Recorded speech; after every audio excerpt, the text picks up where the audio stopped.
할렐루야. 네, 점점 날씨가 좋아지고 있습니다. 날씨가 좋아지는 만큼 우리의 신앙도 점점 좋아지는 우리 모두가 되었으면 좋겠습니다. 세상 사람들은 흔히들 이런 말들을 합니다. 세상에서 가장 중요한 것이 무엇이냐? 그런 말들을 할 때 먹고 사는 문제가 가장 중요하다라고 이야기를 해요.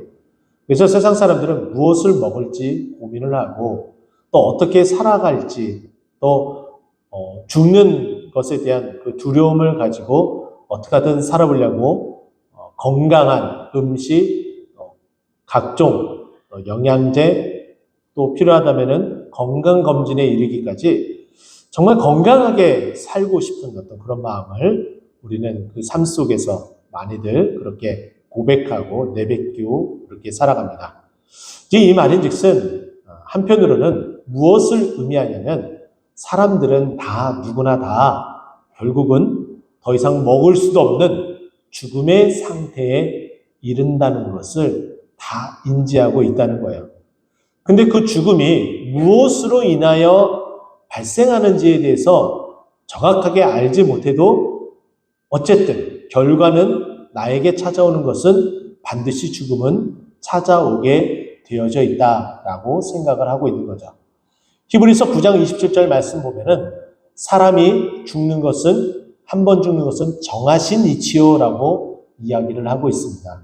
누구나 다 예외 없이 다 죽게 되어져 있습니다.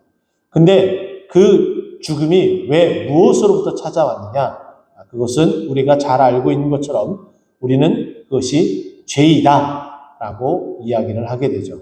오늘 본문의 1절부터 보게 되면은 그 죄에 대한 부분들을 우리에게 설명을 해주고 있고 또 오늘 본문을 살펴보게 되면 1절에서 5절까지를 한 묶음으로 묶어서 살펴볼 수가 있고 또 6절과 7절은 각각의 하나의 단락을 우리에게 소개해 준다라고 기억하시면 됩니다. 1절부터 5절까지는 마치 수미상관처럼 1절과 5절에 비슷한 또는 똑같은 단어로서 우리에게 말을 해주고 있고 또 그와 같은 상황을 벗어나게 해주는 중요한 역할, 우리의 오늘 이 본문 말씀의 키워드라고 할 수 있는 것이 4절 말씀이다라고 볼 수가 있습니다. 오늘 설교 제목을 보게 되면은 사랑이 주는 변화라고 이렇게 제목을 잡아봤습니다. 그럼 먼저 4절을 보게 되면은 이렇게 우리에게 말씀하시죠. 긍휼이 풍성하신 하나님이 우리를 사랑하신 그 큰 사랑을 인하여, 지금 이 말씀처럼 하나님께서 우리를 긍휼히 여기신대요. 그리고 사랑이 어떻다고요? 큰 사랑이래요. 근데 그 큰 사랑으로 우리에게 변화되어지는 것이 있는데 그 변화되어지는 것을 1절과 5절 사이에 한 가지를 찾을 수가 있고 또 6절에 한 가지, 7절에 한 가지에서 이렇게 세 가지를 여러분과 함께 나누도록 하겠습니다. 먼저는 사랑은 정말 어떠한 변화를 주느냐? 죽은 것도 살아나게 하는 변화를 줍니다. 사랑은 모든 것을 살리는 힘이 있습니다. 여러분 믿으십니까? 하나님의 그 큰 사랑이 우리를 죽음에서 사망으로, 사망에서 생명으로 옮기셨습니다. 하나님만이 하실 수 있는 일이에요. 왜냐하면 하나님은 생사화복을 주관하시는 분이기 때문이죠. 그러면 우리는 살아나기 전의 상태, 그 상태가 어떠했는지 보다 자세하게 1절부터 5절까지 내용으로서 우리에게 말해주고 있습니다. 1절을 보게 되면은 그는 허물과 죄로 죽었던 이라는 표현이 나오고 있습니다. 여기서 앞에 언급되는 그는 바로 하나님 예수 그리스도를 말하고 있습니다. 근데 이 허물과 죄로 죽었던 누구요? 너희를이라고 이야기를 하고 있죠. 여기 보게 되면 5절에서도 동일한 표현이 나오고 있습니다. 허물로 죽은 우리를이라고 동일하게 표현을 해주고 있어요. 자, 1절과 5절에 허물과 죄 또는 허물로 죽은 우리에 대해서 표현을 해주고 있는데 그러면 이 허물이라는 단어와 죄라는 단어는 어떠한 뜻을 가지고 있는지 우리는 먼저 살펴보아야 할 듯합니다. 이 허물이라는 이 단어, 헬라어 원어를 살펴보게 되면 파라핍토라는 단어를 사용하고 있습니다.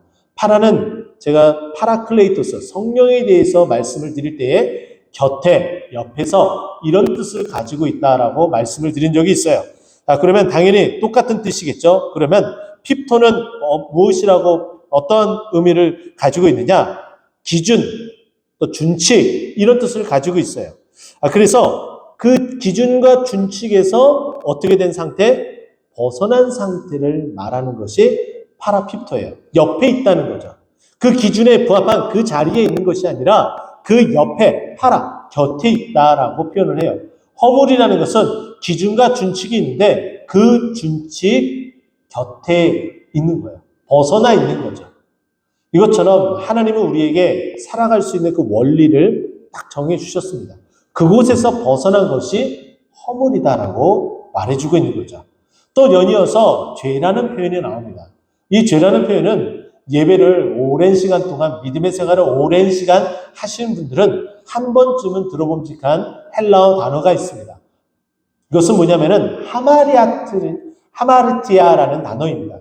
이 단어의 뜻은 뭐냐면은 관역이 있는데 관역을 정확하게 조준해서 쏴도 그 내가 쏜 총과 활이 정확하게 그 관역에 맞지 않고 빗나간 상태를 말합니다. 이 말인 즉슨 무엇이냐면은 우리는 하나님의 영광을 위해서 지어진 자들이에요. 그러면 당연히 하나님의 영광을 위해서 달려가야 되고 그 목표점에 도달해야 된다는 것이죠. 그런데 어떻습니까? 우리는 죄로 인해서 하나님의 영광을 가리웠어요. 그 상태가 바로 죄다라고 표현을 합니다. 그러면 너무 추상적인 어떤 단어적인 이야기를 통했는데 그러면 우리의 믿음의 선진들 가운데에 믿음의 선배들은 이 단어에 대해서 어떻게 정의를 내렸는지 살펴보면 이렇습니다. 여러분 참회로, 고백로, 또 하나님의 도시 이런 책들을 집필한 성 어거스틴이라는 사람이 있습니다. 아우구스티누스죠. 근데 이분이 무슨 얘기를 했느냐? 허물이라는 것은 고의성이 있는 것과 없는 것의 차이를 두고 있습니다. 자, 허물은 고의성이 없는 죄를 허물이라고 표현을 했고 또 고의성이 있게 한 것을 죄라고 표현을 했습니다. 그래서 허물은 부주의로 인하여 생긴 죄 이렇게 표현을 하고 있죠. 아마도 어거스틴은 구약 성경에 준해서 표현을 한 듯합니다. 우리가 알고 있는 것처럼 구약 성경에 보면은 부지 중에 살인한 자들을 도피성으로 피신하였다가 돌아오게 하는 일들 이런 것들을 보게 되면은 고의인지 고의가 아닌지를 분간하면서 그것에 대한 경중을 묻는 일들이 구약 성경에 나와 있는 것처럼 어거스틴도 그의 기준에 따라서 나왔다 볼 수가 있겠죠. 또 한 사람, 이 믿음의 선진 또 한 사람을 소개하자면은 제롬이라는 분이 있습니다. 이 성직자는 헬라어 성경을 라틴어 성경으로 번역한 벌게이트 성경을 이렇게 번역하신 분이에요. 또 이분이 말한 내용을 살펴보면은 이렇게 이야기를 해요.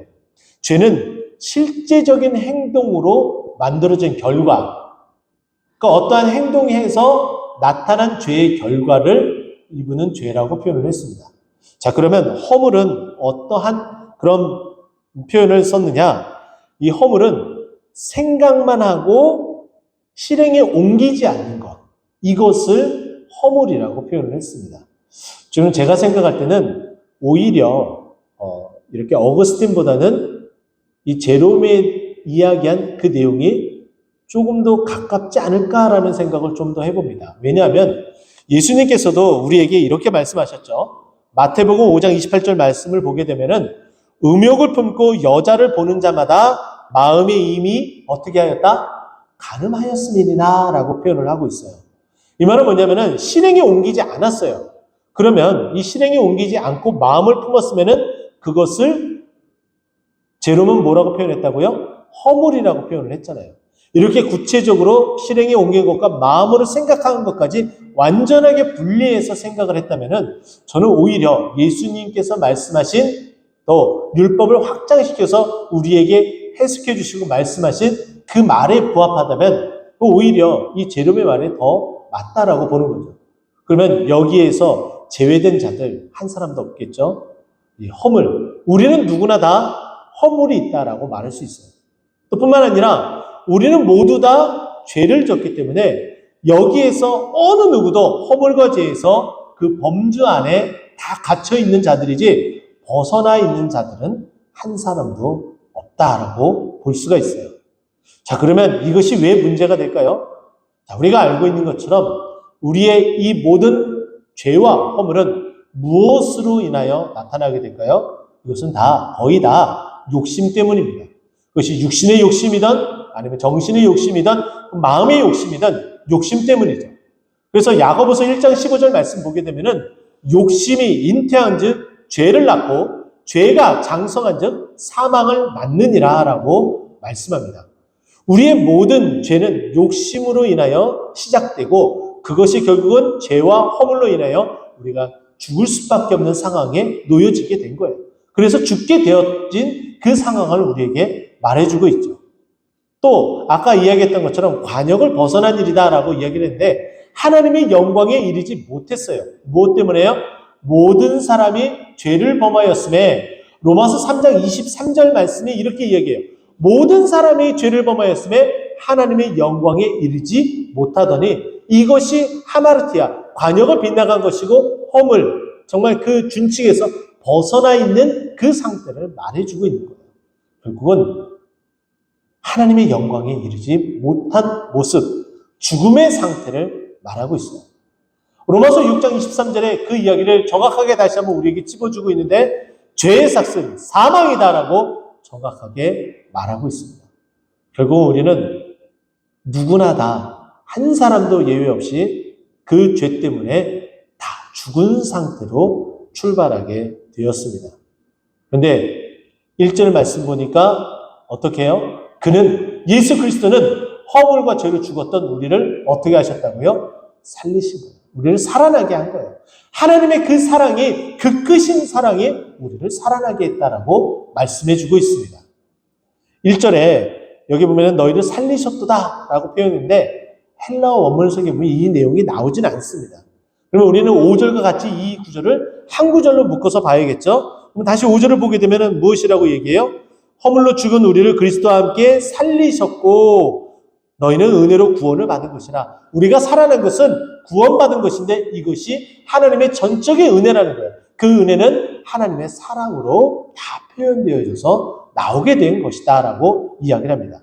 자, 그러면 우리가 살아나기 전에는 어떠한 존재인지 그것이 정말 중요합니다. 왜냐하면 그 상태가 정말 끔찍하니만치 끔찍하기 때문에 지금 살아난 것이 너무나 크고 너무나 큰 은혜다라고 강조하고 싶은 거예요. 그래서 다른 구절에서는 자세하게 설명하고 있지 않지만 이 1절부터 시작된 이 내용이 3절, 2절, 3절, 4절에 걸쳐서 그 내용을 강조하고 싶은 거예요. 그래서 살펴보면 이렇습니다. 2절, 그때에 너희는 그 가운데서 행하여 이 세상 풍조를 따르고 공중의 권세 잡은 자를 따랐으니 곧 지금 불순종의 아들들을 가운데서 역사하는 영이라. 우리가 죽음 가운데 있었는데 그 우리의 그 죽음을 방치하고 그렇게 되기를 원하는 한 존재가 있는데 그것이 누구라고요? 불순종하는 영이다라고 이야기를 해요. 인간의 죄, 원죄는 어떻게 발생하게 되었습니까?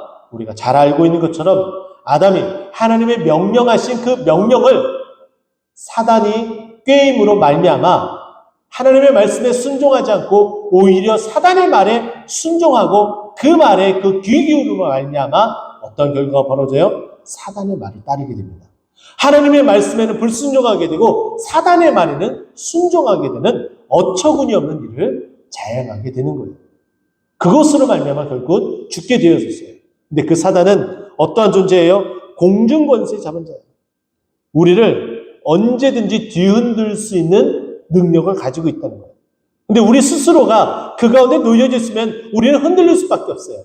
그러나 우리는 무장을 해야겠죠. 예수 그리스도를 무장하여 우리에게 허락하신 그 믿음의 은혜를 붙들고 하나님의 그 도우심을 간구하며 나아가게 되면은 아무리 그 큰 공중권세 잡은 자가 뒤흔든다 할지라도 우리는 결코 흔들리지 않고 그 죄악 가운데 빠지지 않을 줄 여러분 믿으시기 바랍니다. 그것이 바로 하나님이 말씀하신 그 큰 사랑이에요. 그 큰 사랑.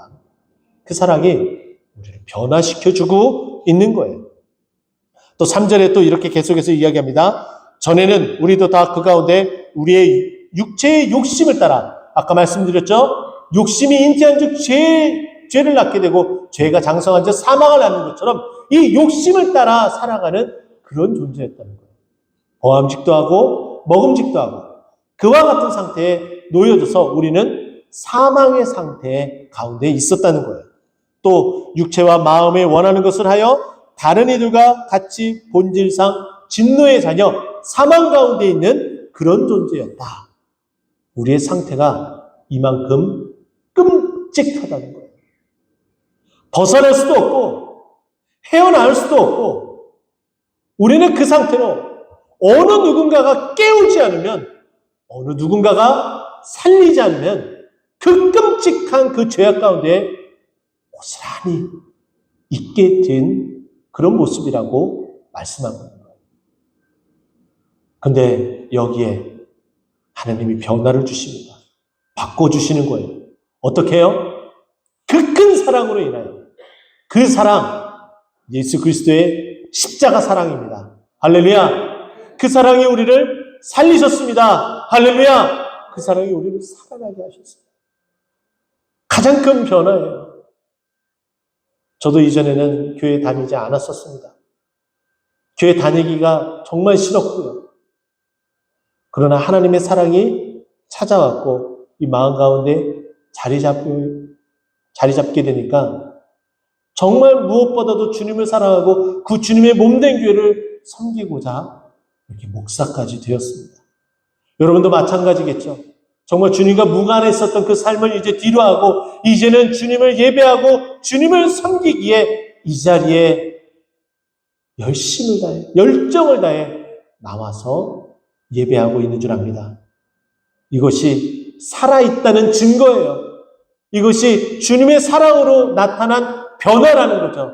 이 변화의 모습이 아직 코로나로 인해서 잠들어 있는, 아직 머뭇거리고 있는, 아직 주저하고 있는 우리 가족과 우리 이웃에게 주님의 사랑의 그 변화를 줄 수 있는 그 주님의 사랑을 전하는 우리 모두가 되기를 간절히 축원드립니다. 저는 두 번째는 하나님의 그 사랑은 우리에게 어떤 변화를 주느냐? 우리가 혼자 아니라 함께 동행하는 은혜를 주시는 거예요. 하나님의 사랑은 우리와 함께 한다는 거예요. 여러분 6절 말씀 보세요. 또 함께 일으키사 그리스도 예수 안에서 함께 하늘에 앉히시니. 할렐루야. 하나님은 함께 하시는 분이십니다. 하나님은 우리와 함께 하기 위하여 사랑과 기적을 베푸셨어요. 처녀가 잉태하여 아들을 낳으리니 그 이름을 임마누엘이라 하라. 처녀가 잉태하여 아들을 낳을 수 있습니까? 도무지 그럴 수가 없죠. 그런데 우리에게 사랑을 주시고 우리를 살리시고 또 함께 하시기 위해서 하나님이 기적을 베푸셨어요. 무엇을 위해서요? 함께 하기 위해서. 임마누엘이라는 뜻이 무엇입니까? 임마누, 우리와 함께하다라는 뜻이에요. 그러면 엘은 무엇입니까? 하나님이에요. 하나님이 우리와 함께 하신다. 할렐루야. 그분이 누구예요? 바로 우리 예수님이에요. 그분은 말씀으로서 계셨던 하나님이신데 우리 가운데 육신의 몸을 입고 오셨어요. 그래서 요한복음 1장 14절 말씀 보게 되면 말씀이 육신이 되어 우리 가운데 거하시네 라고 말씀하고 있습니다. 그분은 우리와 함께하기 위해서 친히 이 죄인된 이 육신의 몸을 입고 오셨어요. 하지만은 그 육신의 이 몸을 입고 오셨지만은 그분에게는 죄가 하나도 없으셨죠. 그 상태로 우리를 대속하여서 십자가에 못 박혀 돌아가신 거예요. 그러면서 공생의 사역을 하실 때에는 함께 하시면서 우리에게 은혜를 베푸셨습니다.